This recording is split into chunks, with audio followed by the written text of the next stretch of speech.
I'm Barry and welcome to my humble abode. We are Barry, Ben, Jamie and Mike, the guys from Sorted Food.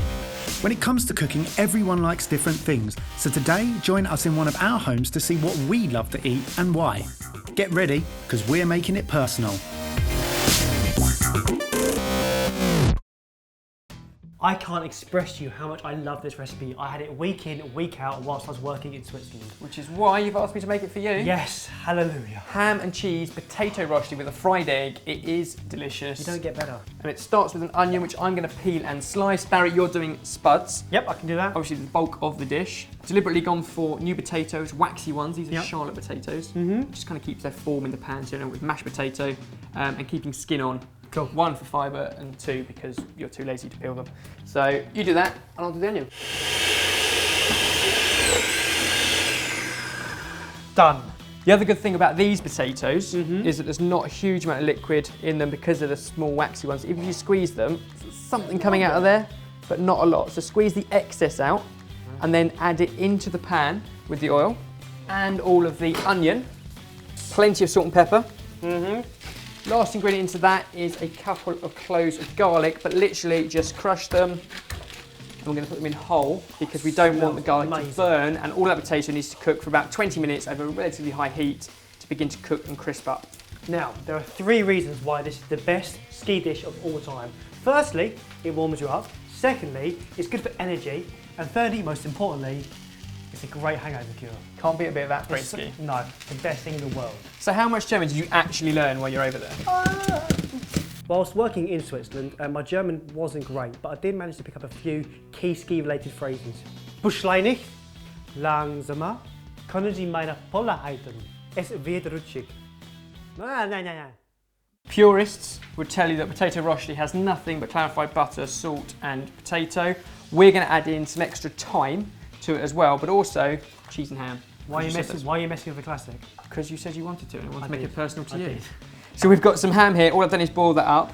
Now you can just dice this or shred it, whatever you like. Now just tear it up.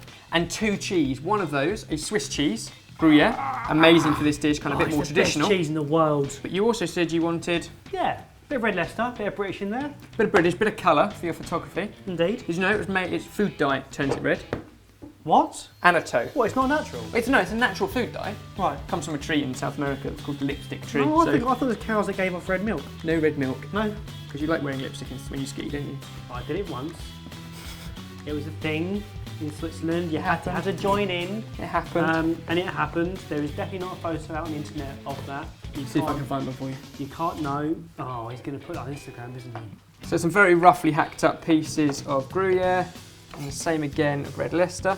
There we go. And as soon as your rosti has had ample time, you can start to see, as you've turned it occasionally, you get some crispy bits come to the top, some go to the bottom.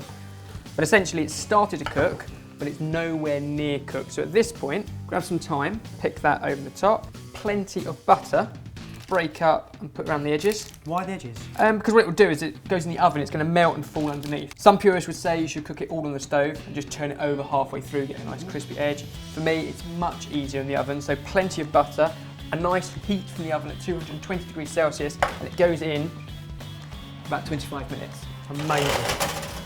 Which is enough time for you to tell me, are you actually any good at skiing? Don't you ever question my skiing abilities. I may not be a good chef, but I can show you a few things on the slope. I bet it's all the gear and no idea. Now, the first technique we're going to talk through is, okay, the transition from a snowplow to parallel. Okay, skis like a pizza, and then French fries.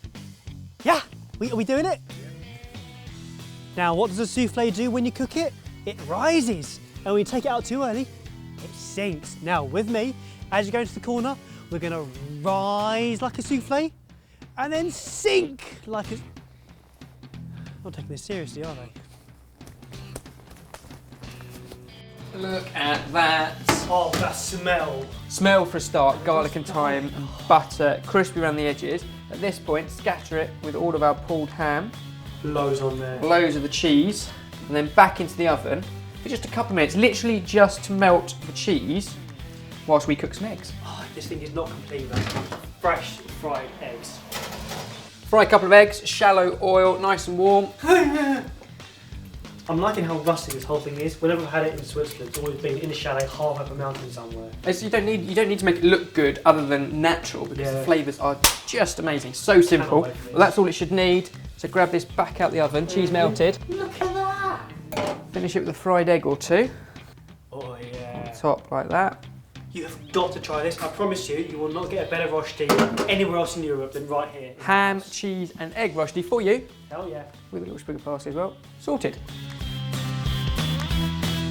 See, not all food has to be perfect and perfection to look good. Rustic is good. Rustic is good.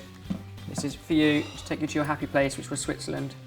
Oh, I've never had a Rosti with so much depth. Usually the potato bit is the bland bit.